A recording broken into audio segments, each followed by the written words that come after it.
नमस्कार। उनकी कलम मेरी आवाज़ में आप सभी का स्वागत है। बड़ों को प्रणाम और छोटों को बहुत सा प्यार। चलिए सुनते हैं कहानी बेटी की माँ, जिसे लिखा है मालती जोशी जी ने। यह रिश्ता भैया के ससुर जी ने ही तय किया था।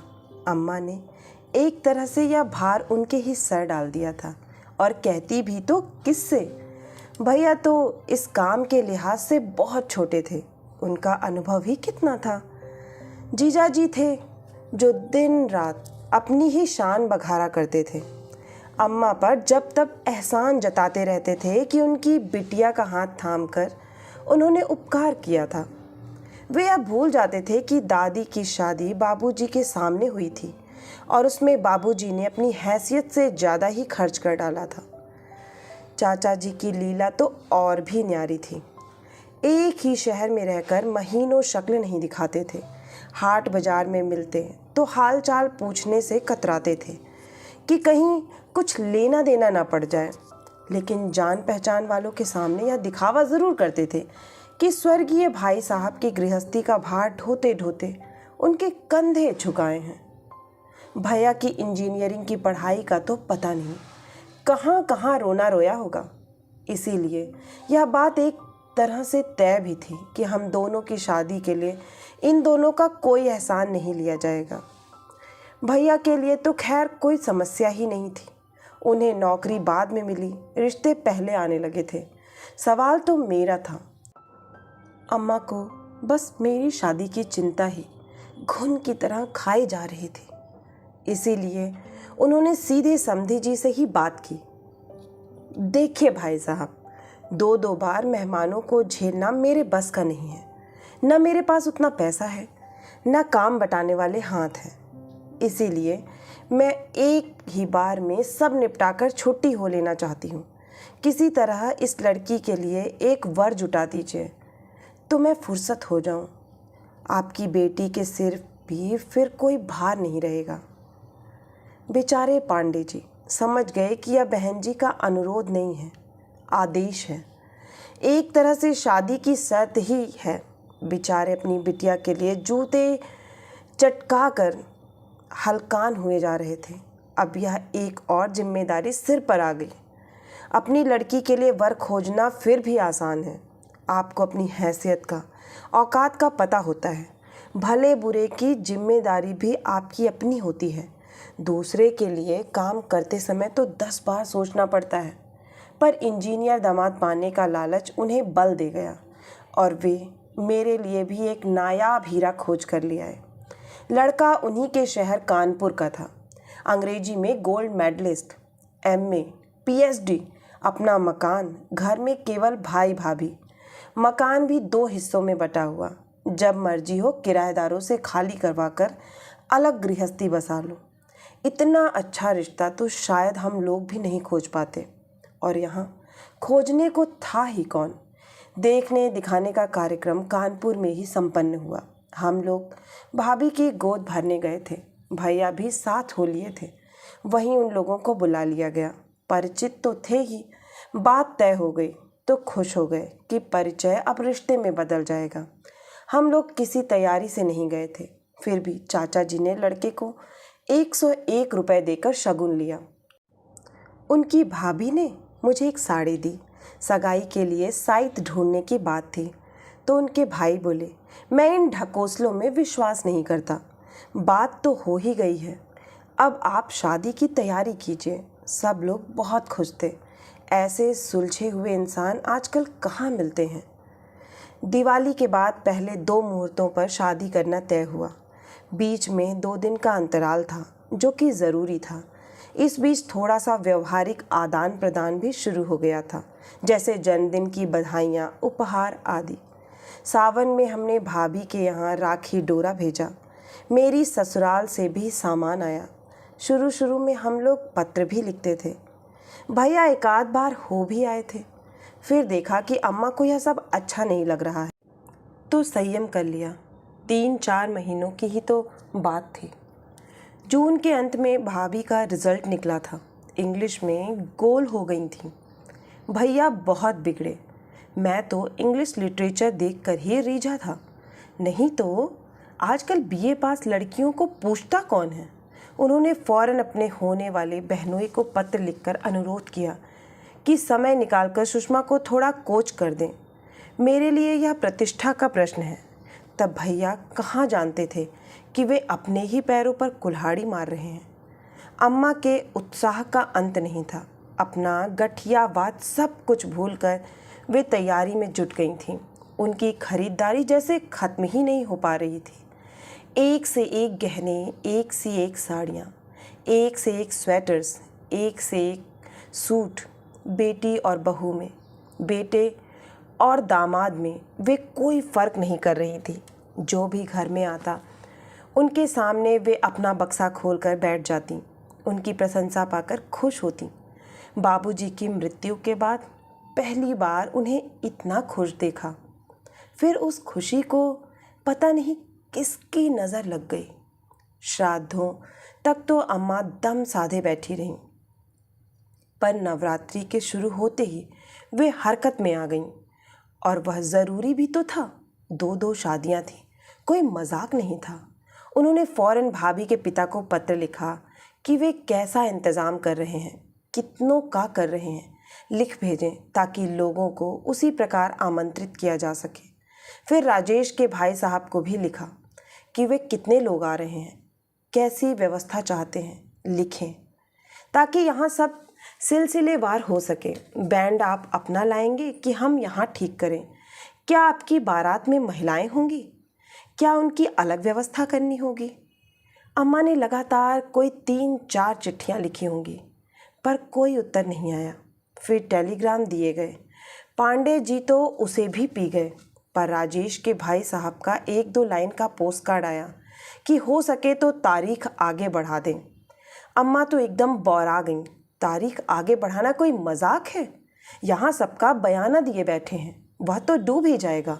फिर दोबारा व्यवस्था होना क्या इतना सरल है? 4 महीने पहले से हॉल बुक कराना होता है। समय पर ना हलवाई मिलते हैं ना बैंड वाले, शामियाने तक बुक हो जाते हैं। हार कर अम्मा ने जीजा जी को कानपुर भेजा कि ठीक से सारी बातें तय करके आएं। किया धरा तो उन्होंने कुछ भी नहीं, उल्टे आते ही बरस पड़े। ऐसी ही बेइज्जती करवानी हो तो आगे से हमें ना भेजा कीजिए। आखिर हुआ क्या? होना क्या था? लोगों ने तो हमें हरकारा समझ लिया। किसी ने सीधे मुंह बात तक नहीं की। राजेश जी तो हमें देखकर सीधे दिल्ली खिसक लिए। बोले ज़रूरी सेमिनार है। उनके भाई साहब बुखार का बहाना बनाकर कमरे में दुबक गए। बस एक भाभी थी जो हमें घंटे भर बाद चाय नाश्ता करवाती रहीं, जैसे मैं वहाँ सिर्फ पेट भरने के लिए ही गया हूँ। तो पांडे जी को साथ ले लेते। वाह क्या कहने हैं। अरे आपके पांडे जी के यहाँ तो हमें किसी ने पहचाना तक नहीं। सुषमा ने भी नहीं पहचाना। कहा तो दरवाजे से ही टरका दिया। कह दिया कि पांडे जी 3-4 दिन के लिए बनारस गए हैं, जब वे लौट आए तब आइएगा। कसम है मुझे जो अब मैं उनके दरवाजे थूकने भी जाऊं। अम्मा तो सचमुच डर गई। जीजा जी इस अपमान का बदला भैया की शादी में ज़रूर निकालेंगे, इसमें संदेह नहीं था। फिर अम्मा ने चिरौरी करके चाचा जी को भेजा। चाचा जीजा जी की तरह सोफिस्टिकेटेड आदमी नहीं थे, बिल्कुल ठेठ किस्म के जीव थे। मान अपमान की परवाह किए बिना बात की तह तक पहुंचकर ही दम लेते थे। चाचा जी ही वह खबर लाए थे जिसे सुनकर हमारे पैरों तले की ज़मीन खिसक गई थी। खबर सचमुच बहुत भयानक थी। अंग्रेजी साहित्य पढ़ते पढ़ाते सुषमा और राजेश एक दूसरे को कब पढ़ने लगे थे किसी को पता ही नहीं चला। जब पता चला तब बहुत देर हो चुकी थी। समझाने बुझाने के सारे प्रयास विफल हो गए थे। और फिर एक दिन किसी मंदिर में फेरे लेकर इन लोगों ने वह विषय ही समाप्त कर दिया। पांडे जी बेचारे क्या कहते, बस चाचा जी से क्षमा मांग रहे थे। लेकिन राजेश ने साफ कह दिया सगाई वगैरह तो हुई नहीं थी। I was not legally bound to her. अगर सगाई हो भी जाती तो भी क्या फ़र्क पड़ता था? मन क्या कभी इन बंधनों की परवाह करता है? सुषमा को ही सगाई का बंधन कहाँ रोक पाया। अम्मा तो गुस्से से पागल हुई जा रही थीं। उस दिन भैया जैसे ही काम से लौटे वे उन पर टूट पड़ी। और पढ़ा लो अंग्रेजी। पता नहीं रानी जी को कहाँ की कलेक्टरी दिलवानी थी। अरे नहीं आती थी अंग्रेजी तो ना सही, हिंदी में बात करती तो क्या तुम छोटे हो जाते? और अब 4 लोग सुनेंगे तो कितनी बेइज्जती होगी। चुड़ैल सबके मुंह पर झाड़ू फेर कर चली गई। भैया हतबुत से अम्मा का प्रलाप सुनते रहे। उनकी समझ में उसका सिर पैर कुछ भी नहीं आ रहा था। बड़ी देर बाद उनको पता चला कि माजरा क्या है और वे पत्थर हो गए। मैंने सोचा था कि उनकी प्रतिक्रिया भी अम्मा की तरह विस्फोटक होगी, पर वे बुत बने बैठे रहे। थोड़ी देर बाद बिना कहे सुने बाहर चले गए। बाहर घंटे बाद उनका छत विछत शरीर ही वापस लौटा था। इस अपमान को, इस लज्जा को वे बर्दाश्त नहीं कर पाए और रेल के सामने कूद गए थे। मरना तो मुझे भी था, पर अम्मा को देखकर जी कड़ा कर लिया। इस वज्रपात को वे अकेले कैसे झेलती? दुख की इस घड़ी में मेरे सिवा और कौन था जो साए की तरह उनके साथ रहता? निसंदेह उनका दुख मेरे दुख से बहुत बड़ा था। तब से साल पर साल गुजरते चले जा रहे हैं। उम्र मुट्ठी से रेत की तरह फिसलती जा रही है और मैं हूँ कि वहीं खड़ी हूँ जहाँ 25 साल पहले खड़ी थी। ट्रिंग ट्रिंग ट्रिंग ट्रिंग, एक साथ पता नहीं कितनी घंटियाँ बज उठी थीं। तंद्रा टूटी तो देखा कंडक्टर कान के पास खड़ा चिल्ला रहा है, बहन जी उतरना नहीं है क्या? हड़बड़ा कर उठ खड़ी हुई तो देखा सारी बस मुझे घूर रही है। कंडक्टर रोज का परिचित था, इसलिए सज्जनता बरत रहा था, पर यात्रीगण मुझे क्या क्षमा करते? यह आधे मिनट की देरी भी उनके लिए असह्य थी, इसलिए उतरते समय कितनी ही फप्तियाँ सुननी पड़ी। आजकल तो लेडीज़ भी भांग पत्ती खाकर चलने लगी हैं। अरे किसी के ख्यालों में खो गई होंगी इस उम्र में। शर्म से गड़ गई मैं। रास्ता चलते हुए भी जैसे ये आवाज़ें मेरा पीछा करती रहीं और मैं कुढ़ती रही। क्या जमाना आ गया है, लोगों में ज़रा भी लिहाज नहीं रह गया है। जो मुंह में आया बक देते हैं, साथ वाले भी उन्हें टोकते नहीं, उल्टे ही करके हंस देते हैं। चलते चलते मैं अचानक ठिठक गई। अपने भुनभुनाते मन को मैंने ठीक से टटोला तो स्तब्ध रह गई। मुझे ज़्यादा वह उम्र वाला फिक्रा ही चुभा था। गोया 43 साल की उम्र में कोई किसी के ख्यालों में डूब ही नहीं सकता। अगर यह सच होता तो क्या मैं अतीत को इतनी बारीकी से याद रख पाती? क्या उस भयावह अनुभव को फिर से जी पाती? अतीत के चलचित्रों में जो बार बार झांक रहा था, मुझे झकझोर रहा था, वह चेहरा किसका था? राजेश का ही तो था। और इतने दिनों से मैं यह भ्रम पाले हुए थी कि मैं सब कुछ भूल चुकी हूँ। वक्त का तकाजा भी वही था। इस उम्र में कितनी हिकारत से कहा था उस लड़की ने, जैसे किसी को याद करने का ठेका सिर्फ यौवन ने ले रखा हो। और 43 साल की उम्र में क्या कोई बूढ़ा हो जाता है? खैर, उसका भी क्या दोष है। मेरा सूखा शरीर, रूखा चेहरा और खिचड़ी बाल देखकर अक्सर ही लोग मुझे 50 के पार पहुंचा देते हैं। कई बार मन होता है कि बाल रंग लिया करूं, पर हिम्मत ही नहीं होती। अम्मा की घूरती निगाहों से डर लगता है।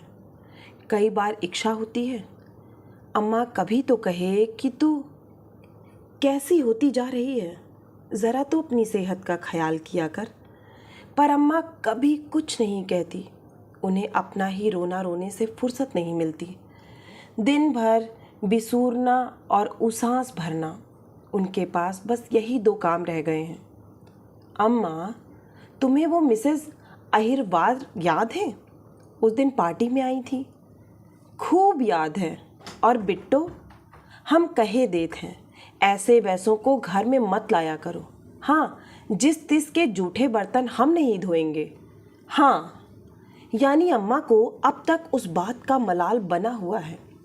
2 महीने पुरानी बात भी उनके जहन में अब तक ताज़ा है। पहली बार घर में किसी को बुलाया था, जश्न करने का तो कभी मौका ही नहीं आया। सब पीछे पड़ी रहती थी। ऊपर छत पर बरसाती नुमा एक कमरा बनवाया था, उसी का बहाना लेकर सबको चाय पर बुला लिया था।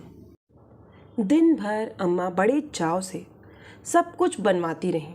सबका स्वागत भी उन्होंने बड़ी आत्मीयता के साथ किया।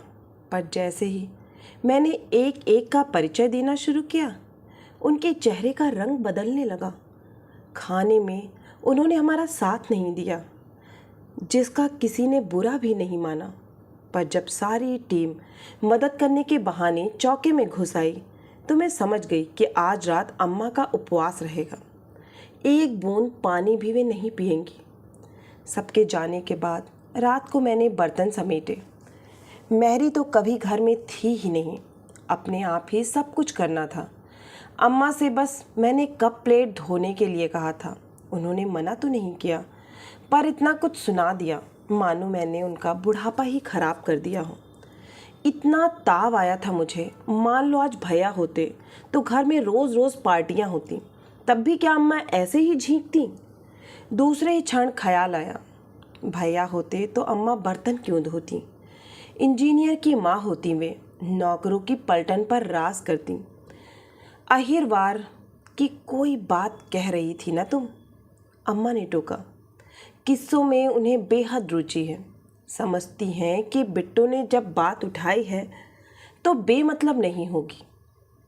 मिसेस आहिरवार की बहन का लड़का उनके यहाँ आया हुआ है। सो अकेला नहीं है अम्मा, एक लड़की भी साथ में है। कानपुर के वाजपेयी परिवार की है। लड़की की माँ ने जहर खा लिया है, बाप को हार्ट अटैक हो गया है। दोनों अस्पताल में भर्ती हैं। लड़की का बड़ा भाई पिस्तौल लेकर घूम रहा है कि या तो बहन को वापस ले जाएगा या दोनों को मार देगा। फांसी भी हो जाए तो परवाह नहीं। मिसेस आहिरवार बेचारी खूब रो रही थी। इतना गुणी लड़का है, बैंक में ऑफिसर है। बहन की सारी आशाएं उस पर टिकी हुई हैं। यह तो लड़की भगाने से पहले सोचना था ना। उसने भगाई नहीं है अम्मा, लड़की खुद उसके साथ आई है। वह कोई बच्ची नहीं है, उसके साथ बैंक में काम करती है। पढ़ लिख कर यही तो होगा। अम्मा का ये तकिया कलाम है। जहाँ कुछ उल्टा सीधा सुना, सारा दोष पढ़ाई के सिर मढ़ दिया। जैसे पढ़ लिख कर सभी लड़कियाँ आवारा हो जाती हैं। एक मैं भी तो हूँ, पढ़ी लिखी हूँ, नौकरी कर रही हूँ, फिर भी पिछले 25 सालों से जोग धारण किए बैठी हूँ कि नहीं। पर अम्मा की आंखें मुझे तो शायद कभी देखती ही नहीं। अम्मा, उस लड़की के माँ बाप कौन हैं जानती हो? कौन? वही जो कभी तुम्हारी बहू और दामाद बनने वाले थे। अम्मा का मुंह खुला का खुला रह गया। नाम और गली जरा परिचित सा लगा तो मैंने कुरेद कर पूछ लिया था, अम्मा मेरा ख्याल है हम बिटिया का विधिवत कन्यादान कर ही दें। किसी दिन वह तुम्हारी भी पोती हो सकती थी। खबरदार, अम्मा दहाड़ी। उस कुलच्छिनी! प्लीज़ अम्मा। अम्मा का पैंतरा देखकर मैंने ज़बरदस्ती उन्हें टोक दिया, क्योंकि जब वे गाली देने लगती हैं तो ऐसी गालियां देती हैं कि कान बजने लगते हैं। खासकर सुषमा के लिए तो उसके पास अनमोल बोलों का अक्षय कोश है। राजेश हर बार साफ बच जाते हैं, क्योंकि हत्या तो भैया की हुई है। मुझे भी किसी ने जिंदा लाश बना दिया है, यह उन्हें नज़र नहीं आता। मेरे टोकने से अम्मा की धारा प्रवाह गालियों पर ब्रेक तो लग गया, पर उनका बुदबुदाना अब भी जारी था। अम्मा, मैंने कहा क्यों अपनी ज़बान गंदी करती हो? अपनी करनी तो वे खुद ही भोग रहे हैं। बिट्टो, यह तो होना था। बबूल में भी कभी आम फले हैं? ऐसी माँ की कोख से सती सावित्री तो पैदा होने से रही। इसीलिए तो कहते हैं कि भगवान के घर देर है, अंधेर नहीं है। सच, मुझे तो आज बड़ी तसल्ली हो रही है। कलेजे पर ठंडक पड़ गई है मेरे। जितना उसने मुझे रुलाया है, भोलेनाथ उससे ज़्यादा उसे कल पाएंगे। मरते समय कोई पानी देने वाला भी पास में ना होगा। अम्मा बदस्तूर शुरू हो गई थीं। घर की दीवारें उनकी बददुआओं से प्रतिध्वनित हो रही थीं। एक एक शब्द कानों पर हथौड़े की तरह पड़ रहा था, पर अब उन्हें चुप कराने की सामर्थ्य मुझ में नहीं थी। पूरी शाम उनका बड़बड़ाना जारी था। रात खाना खाते समय भी खासे मूड में थीं। बार बार कह रही थीं, तुझे अच्छा नहीं लगेगा इसलिए रुक गई, नहीं तो आज ठाकुर जी को हलवा पूड़ी खिलाने का मन हो रहा था। कितने दिनों बाद उन्होंने एक अच्छी खबर सुनाई है। जी खुश हो गया। आज मेरी आत्मा को शांति मिली है। सालों साल मैंने आंखों में रात काटी है। आज मैं चैन की नींद सोऊंगी। मुझे लेकिन रात भर नींद नहीं आई। फुर्सत में लेटे लेटे जब अपना ही मुआयना किया तो मैं चकित रह गई। मेरी नींद खुशी ने उड़ा दी थी। हाँ, सचमुच मैं बहुत खुश थी, शायद अम्मा से भी ज़्यादा खुश थी। मुझे अम्मा से ईर्ष्या हो रही थी। कितनी सुखी हैं वे, बेखटके मन की बात कह डालती हैं, और मैं सभ्यता का मुखौटा ओढ़े बेवजह अपने में कुढ़ रही हूँ। अपना यह स्वांग किसे दिखाना है, मुझे किसे रिझाना है? मैं खुलकर कहती क्यों नहीं कि आज मेरे कलेजे पर भी ठंडक पड़ी है, मेरी बद्दुआएं भी रंग लाई हैं। तुमने हम दोनों भाई बहनों की जिंदगी उजाड़ दी थी। आज तुम्हारे दोनों बच्चों के सिर पर भी काल नाच रहा है। ईश्वर ने बहुत ही अच्छा न्याय किया है। पर मज़े की बात यह थी कि मेरा सारा रोष, आक्रोश राजेश के लिए था। सुषमा को तो मैंने कब का बरी कर दिया था। नींद नहीं आ रही थी, फिर भी दम साधे पड़ी रही। करवट बदलते भी डर लग रहा था। कमरे के दूसरे छोर पर अम्मा की चारपाई थी। बहुत दिनों बाद चैन की नींद सोई थी। सोचा, अपनी खटर पटर से उनकी नींद क्यों खराब करूं। 3 बजे तक मैंने किसी तरह सब्र किया, फिर उठना ही पड़ा। मैंने बिल्कुल आहिस्ता बिस्तर छोड़ा, दबे पांव भीतर गई। बाथरूम का दरवाज़ा, पानी का मटका बहुत धीरे से खोला और बंद किया। ज़रा भी आवाज़ न होने दी। आवाज़ के डर से ही बिजली का स्विच तक नहीं दबाया। उसी तरह दबे पांव लौटकर कमरे में आई। देखा, अम्मा की चारपाई खाली थी, और शायद वह बड़ी देर से खाली रही होगी, क्योंकि देर तक जागने के बावजूद मुझे उनके खांसने खखारने की आवाज़ सुनाई नहीं दी थी। कहाँ चली गई अम्मा? भीतर तो नहीं थी। मैंने बाहर झांका। बरामदे की जाली से लगी वे एकटक बाहर निहार रही थी। अम्मा, मैंने आवाज़ दी। वे चौंकी। उन्होंने पलट कर देखा। उनकी आंखें डबडबाई हुई थीं। शाम को उल्लास से दमकता हुआ उनका चेहरा बुझ सा गया था। क्या बात है अम्मा, नींद नहीं आ रही? उत्तर में उन्होंने फिर शून्य में नजरें गड़ा दी। डूबती सी आवाज में बोली, सब किस्मत की बात है लल्ली।